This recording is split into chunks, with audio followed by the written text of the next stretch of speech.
I love you, my beautiful souls. It's me, Afro Tarot, and welcome back to the second video in my Tarot for PoC's, Tarot for People of Colour.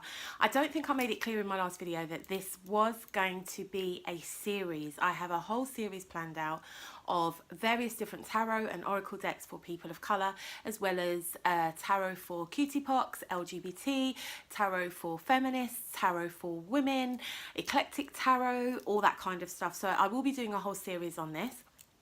The two decks that we're going to look at today are I actually love them. I am a massive fan of Jung. I love the whole junglist theory of shadows, subconscious, unconscious, all that psychodynamic stuff. I am actually a major fan of it. And as a writer, when I'm creating characters, I really like to look at archetypes. So the first deck is by Ernest Jennings. And I probably will mispronounce lots and lots of names. Forgive me. But that's okay because it's really just about the tarot. So the first deck that we're looking at today is the Black Power Tarot. I need to show you some of the cards. When I first heard about this deck online, I was like, I want it. Look at that. Look at that. That is Richard Pryor as the Fool. The card stock is beautiful. Okay, it's got a nice smooth finish, no gilded edges, which I am absolutely ecstatic about. So there we go. Now, look who is the High Priestess, the mother of voodoo. Isn't that awesome? Really, really awesome cards. I don't know if you can see that. Now, the deck is in French. It follows the Marcelli deck, okay? It doesn't come with any pips. It is literally just the major arcana. I can't fault this deck. I really, really, really can't. And just to give you a little bit of history about this deck, the deck creator, Ernest Jennings, very much into tarot, and he worked with, now I hope I'm going to get his name right. I hope I'm going to get his name right, she says. Alejandro Jajowski. Okay, he's a filmmaker, and he's also a tarot enthusiast. He's also a tarot master. And I'm still going through the decks. Now, Ernest worked with him. So this deck is based off the Marcelli deck. It's actually based off the deck that Alexandro created, which I'm going to show you in a minute, and accompanies his book. Now, if you are into tarot in the sense of the Fool's Journey and really looking at the stages of man through the major arcana, then this is the absolute deck for you. So that's all the cards. As I said, beautiful card stock. You can shuffle it any way you want to, right? It's good for shuffling. Comes in this beautiful box. I am a huge fan of indie decks. I can't always afford them.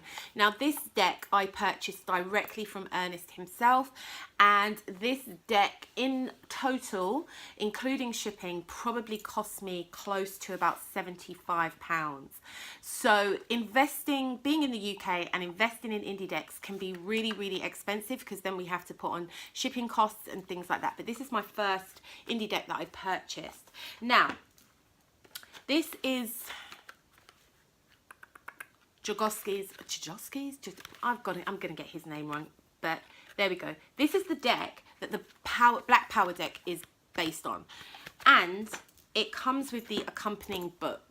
Okay, I'm not going to spend too much in these because this isn't people of colour, but this is where this deck comes from. So if you are into the whole junglist ideology and working with the shadow and the Fool's Journey and archetypes and all of that kind of holistic approach to tarot, this deck is absolutely amazing. What I also like about the Black Power Tarot is a lot of the artists featured in the deck, okay, are still alive or lived within my lifetime, and I can go and look them up and see how they fit the archetype. And it is absolutely beautiful to see black excellence in a deck, captured in a deck. Absolute amazing. So for representation wise, the deck is astounding. It resonates, it reads well. I actually did a forecast with this deck. When I interviewed the deck, I think I got the star. I can't actually remember what card came up, but it's really one that kind of causes you, it's a deck that causes you to stop and think and examine your whole life journey. It's not an everyday deck. I wouldn't use it for everyday divination, everyday readings or stuff like that. But in terms of doing a piece of work on myself, it's a brilliant deck to use. And perhaps people might want to use it in different ways, but that's kind of like how I use it. Now, this deck is, it doesn't come with anything. It just comes in this deck, which isn't a problem because, as you know, I'm not the greatest fan of little white books. I find them problematic. I usually throw them away. But I didn't know who some of the artists were. So I do actually now know who all the artists are. I can't remember them all, but for instance, Richard Pryor, we've got Andre 360 in here, we have Tupac, we have Eartha Kitt, we have James Brown, we have Marie Laveau of, I hope I've said her name right, the mother of Voudon, if you noticed I didn't say it earlier. We have all this black excellence, and unfortunately it wouldn't have cost a lot to just have put a printed piece of paper in the deck to say these are who the cards are.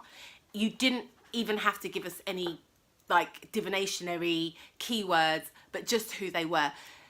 There was a Black Power colouring book. I think that's been sold out, so I didn't have that. So I was in a tarot group and we were talking about the deck, and somebody kindly gave me the list of who all the artists were represented in the deck. So I was very grateful for that. So that's my only gripe. I think they could have just nipped it up a little bit. Ernest could have just nipped it up just a little bit to have included that in the deck. And I'm sure if I'd have emailed him, he would have given it to me and blah, blah, blah. But I just think for that amount of money, it should have come with some at least detail, because it's such a, I mean, even the box is beautiful as well, you know. It's really, really an amazing piece of art and an amazing tarot deck. So I have nothing negative to say about that. I will put the link in where you can buy the deck from. I will also try and put the link in where you can get the names of all the artists that are in the cards as well. And I'll also link, even though it's not POC, I'll also link Adriano's Marcelli deck along with the book. Again, as I said, if you are into the whole junglist theory, if you're into working with shadow, if you're into looking at archetypes, it's a brilliant deck for that. It is amazing. Oh, another thing, doesn't come with any pips. I might have said that earlier, I might not, I have forgotten. It doesn't come with any pips, so it is just the major arcana. So it is that complete fool's journey. It's really not looking at the little day-to-day stuff. It's really looking at the significant life changes that we go through as human beings. So it is that kind of deck. Is it good for newbies? Well, hey, if you want to work just with the major arcana, it's a brilliant deck. If you want it for collection, it's a brilliant deck. If you want it for representation, it's a brilliant deck. People use multiple decks to read now, so you could still use this and then maybe use another deck for the pips. But as I said, full of representation, absolutely beautiful. I absolutely love it, and it was worth every penny. Okay, so the next deck that we're going to look at, and okay, before I pull this deck up, I just want to talk about politics in practice. So I am an activist, I am a social justice activist, and my politics are very centered around the causes that I believe in. I'm an anti-racism campaigner, also campaigned against gender-based violence, in particular violence aimed at women and girls, okay? So a lot of my ethics and a lot of my politics and social consciousness, so to speak, is in my tarot practice. As much as I try and separate the two, a lot of it is in there. And I don't want to turn this into a political and ethical and social justice debate around tarot, but because of the society we live in, and because of white supremacy and white privilege and lack of representation and you know, lack of equality and diversity, we have these issues that come into our tarot practice. But I don't want to make this channel about this. However, honey, this deck, the Ghetto Tarot, has caused some controversy for various different reasons. And it is a beautiful deck, okay? Full of voodoo vivives, black people. It's a photo deck. Look at that. It's a photo deck. It's beautiful. Full black representation throughout the deck, which is fabulous and which is amazing. And we rarely see this in decks, mainstream decks that we can buy on Amazon. Now, this deck has caused some controversy amongst activists, amongst people who incorporate politics and social justice into their tarot practice for a few reasons. One of the reasons is it was inspired by a bit of a bourgeoisie type of art collective that's only by invitation. So we kind of know, kind of like in the art world, if it's only by invitation, it's a bit bougie, it's a bit elitist, where artists go to Haiti, work with local artists, work with local people and create something, which in a sense is innocent, is great, is wonderful. But then we have to understand all the social and economic injustices that incur in Haiti, and then it becomes a little bit problematic. The deck creator is white. She has come out and defended her art, which any artist would do. But there was some issues around exploitation. The subjects in the deck were paid. I'm talking art fart now. The people in the deck were paid for their labor, which is great. But I think it's the whole thing about a black deck being created by somebody that's not black and using black subjects and going to a very poor country to create something is very, very problematic. My other issues with the deck were two things. In the deck, we have the Emperor card and the Strength card. And I just want you to have a look at the spelling, okay? Emperor and Strength. Okay, now, it was said that that is how Haitians pronounce Strength and Emperor. Okay, there's a rolling of the R, there's a rolling of the H's. I don't know.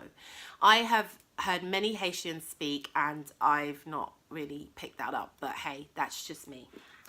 However, in the deck, in the guidebook, which is a beautiful guidebook, it gives a lot of history into how the deck came about. Strength is spelt correctly and Emperor is spelt correctly. I think it was a typo. That's my theory. It was a typo, and instead of saying, you know, look, this is a typo, it was kind of justified into this is how these people speak. That's why. Well, why isn't it the same in the guidebook as it is on the cards? So again, having a interesting conversation about it online, people had said that they had sent the deck back, and when the second deck came, it still had the same printing error. I love this deck. When I got it, I didn't know the history. I didn't know the controversy about it. When I interviewed the deck, it came out with the Queen of Pentacles, a very practical and resourceful deck, a very nurturing deck, a very caring deck. And I didn't want to send it back. I didn't want to send it back. And I think this happens with a lot of people of colour. When we see ourselves represented, we get very attached to that. And you can see how I'm cradling it. And I didn't want to send it back. But I felt perplexed with the controversy around it, just purely because this keeps on happening and it's very repetitive, that we are not funded to create our own story and share our own art, and it's always facilitated through whiteness. So I had lots of problems. I called Amazon and told them about the spelling mistakes and they did offer to send me out another deck, to which I said no, I don't want another deck, I'd just rather get my money back, send it back, even though it broke my heart to make that decision. And they said that I could keep it, and they refunded my money. So that is why I still have this deck. I am here for the deck in essence. I love what it stands for in terms of celebrating Black excellence. However, I do find the way it came about and its conception problematic. But I am here for the deck. So let's hate. So all the items that you see in the deck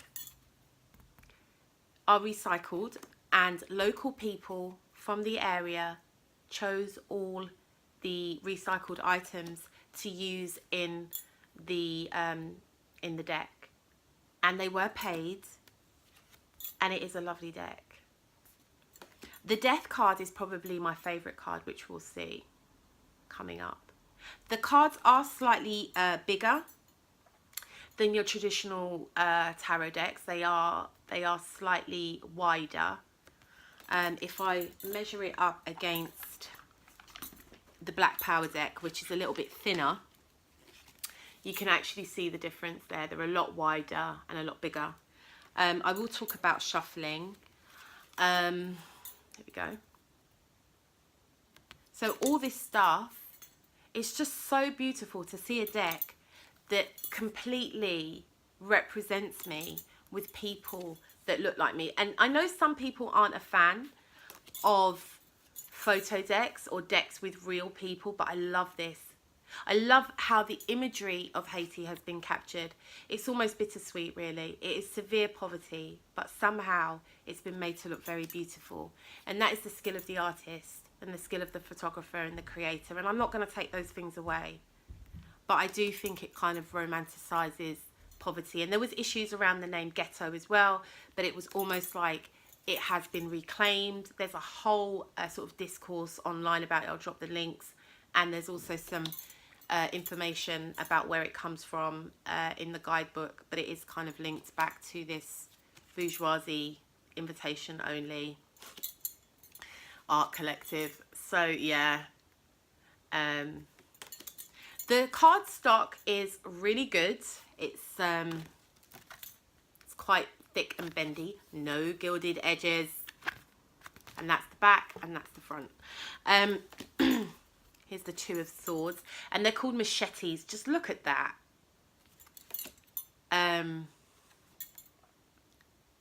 So it is beautiful.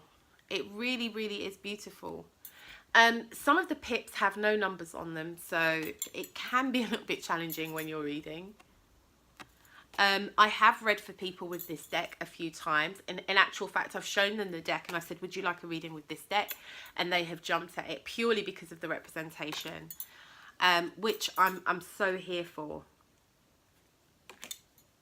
The Devil. I really want you to see the, look at that as the Eight of Cups. I just love it. It's just so great. It's so captured it. And they have stuck quite to the Rider-Waite. So the images are very Rider-Waite. So it's very easy to read, you know. You're not having to decipher a lot. You're not having to go outside of your tarot knowledge, or you have to really study the guidebook to see what the interpretations are. So the High Priestess. Look at the High Priestess. I am a fan of photography, so, you know, I probably am a little bit biased. Look at the Devil. Oh, sorry, Death. Look at the Death card. I just love it. I absolutely love it.